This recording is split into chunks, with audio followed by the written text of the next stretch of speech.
মেলার মতন মেলা আপনারা কবে দিয়েছেন কবির পারেন। আর মেলার মতন মেলা আমি এই জন্যই করছি যে এখনকার মেলাতে কিন্তু আমরা সেই ছোটবেলার আমেজটা আর খুঁজে পাই না। আর আপনি যদি সেই ছোটবেলার মেলার মতন একটু আমেজ পাইতে চান তাহলে আজকের মেলাটা আপনার জন্য। রাজশাহীর ঐতিহ্যবাহী রথের মেলা।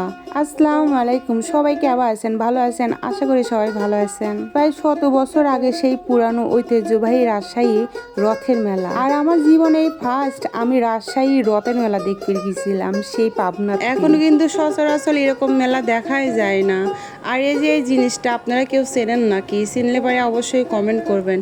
কতদিন পরে এই জিনিসটা যে চোখে পড়লে ওরে আল্লাহ, আমি যখন ঈদের দিন মনে করেন যে ঈদগাহে যেতাম তখন এই জিনিসটা দেখতাম, কিন্তু অনেক দিন পরে আজকেরই দেখলাম। আর এদিক এত সুন্দর করে পান মাহারা হয়, সেটি খাবো নাকি তা দেখবো সেটাই ভাবতেছি। আর এদিক ভাজি ভাজি থসছে গরম গরম জিলাপি, এটি কিন্তু সবারই প্রিয় একটা খাবার, তাই না? আর বরাবরই আমার এই মাটির জিনিসগুলি দেখতে এত ভালো লাগে, আমি তো একটা ব্যাংক কিনে আনিছি। আর যারা এদিকে মিষ্টি লাভার আছেন, এই মিষ্টি দেখলে পারে কিন্তু এমনিই খাবির মন যাবি। আহা, এই যে চুড়ি, এই চুড়ি কতদিন পর যে দেখলাম।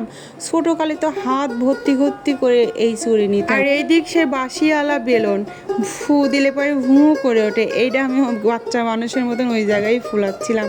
আর এই ঝুনঝুনি আমার কাছে ভীষণ ভালো লাগতেছিল, একটা কিনে নিয়ে আইছি।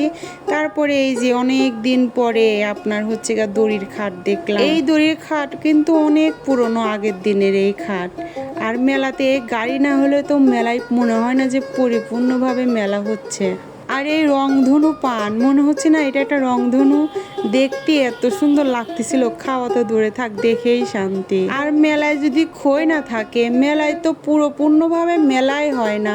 এই মিষ্টি মিষ্টি খইগুলো একদম গুড়ে ভাজা খাতি কিন্তু সে, এটা হচ্ছে মতিচুরের লাড্ডু। আমি তো প্রথমে ভাবছিলাম কেমন লাগবে, বিশ্বাস করেন গালের মধ্যে দিলে এমন একটা স্বাদ। পরে তো আবার কিনে খাইছি, কিন্তু একটা থেকে দুইটার বেশি কিন্তু আমি মিষ্টি খাইতে পারি না। আর এইগুলো হচ্ছে ছোট ছোট সেই খেলার পাতিল, মাটির পাতিল। আমার কাছে কিন্তু এইগুলো বেশ ভালো লাগে। এই মাটির হাঁড়ি, তারপরে এই যে ছোট ছোট আপনার স্টিলের পাতিল, স্টিলের কড়াই, স্টিলের চামচ, এইগুলো দিয়েই কিন্তু খেলে খেলে আমাদের শৈশব কেটে গেছে।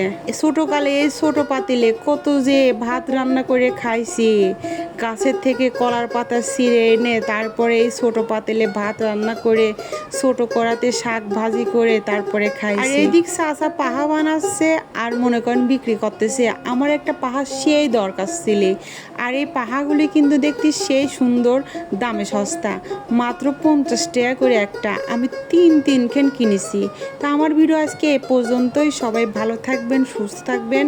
আর আমার ভিডিও যদি ভালো লাগে তো ফলো দিয়ে অবশ্যই পাশে থাকবেন।